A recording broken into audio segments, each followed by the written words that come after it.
बिस्मिल्लाहिर्रहमानिर्रहीम। आज हम लोग करने जा रहे हैं नर्वस सिस्टम की एम्ब्रियोलॉजी कि हमारा नर्वस सिस्टम जो है वो कैसे डेवलप होता है।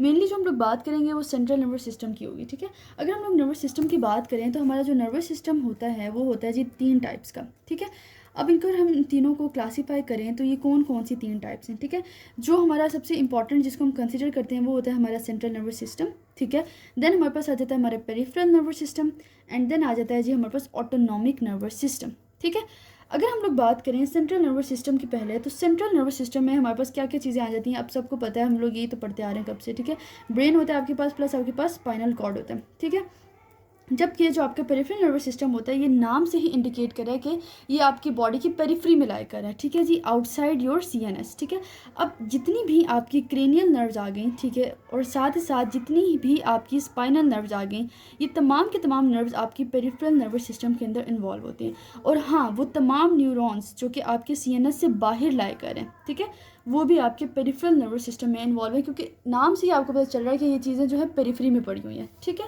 देन जो आपका ऑटोनॉमिक नर्वस सिस्टम होता है हम सबको पता है, ठीक है, जिसमें इसमें हमारे पास जो है सिंपैथेटिक आ जाता है, पैरासिम्पैथेटिक आ जाता है, जो कि इनवॉलंटरी होता है, हमारा कोई कंट्रोल नहीं होता इन पे।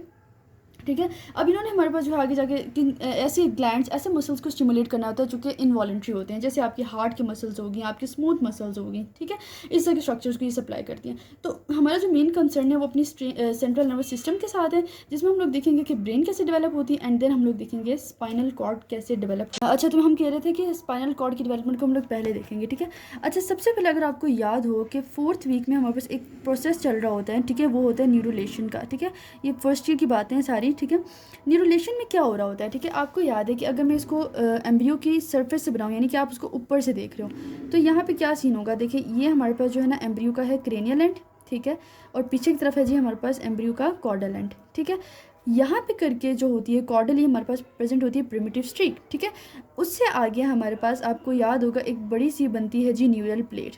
ठीक है, जिसके सेंटर में हमारे पास होती है न्यूरल ग्रूव। ठीक है, और साइड्स में हमारे पास क्या होती है, न्यूरल फोल्ड्स होती हैं।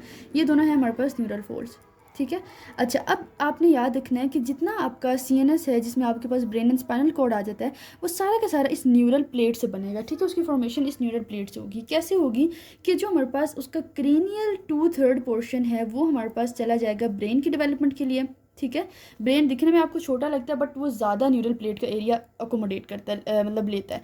जबकि पीछे वाला जो आपके पास 1/3 एरिया रह जाता है, ठीक है, वो 1/3 एरिया जो है चला जाएगा आपके पास स्पाइनल कॉर्ड की डेवलपमेंट के लिए। ठीक है, तो इस तरह से हमारे पास जो है ना इनकी हम लोगों ने डिस्ट्रीब्यूशन की हुई है।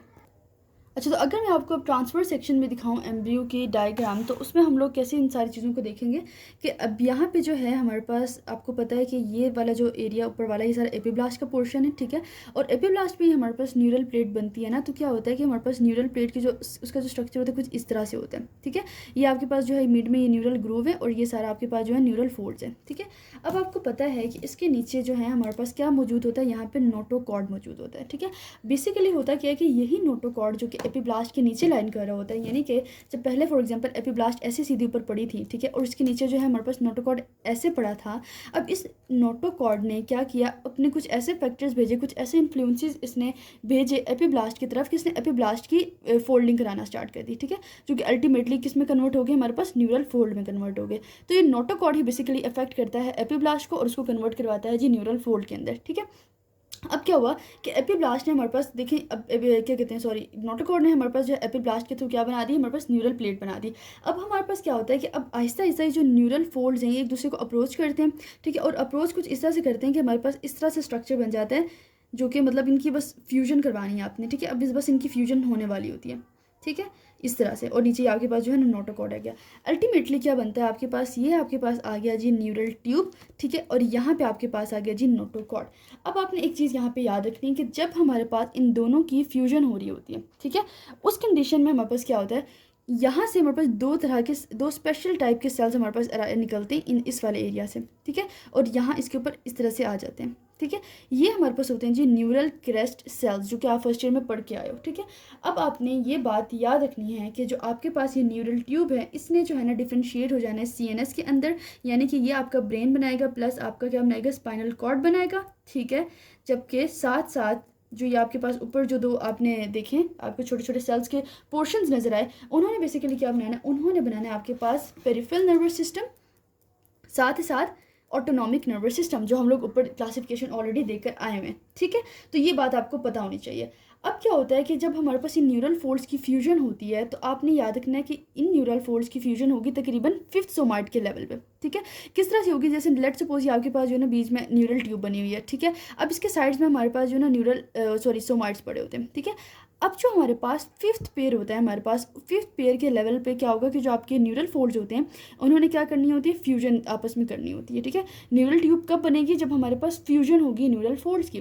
5th सोमाइट के लेवल पे ये हमारे पास क्या करता है, फ्यूज़ होना स्टार्ट होता है और हमारे पास क्रेनियली भी एक्सटेंड करता है, कॉर्डली भी एक्सटेंड करता है।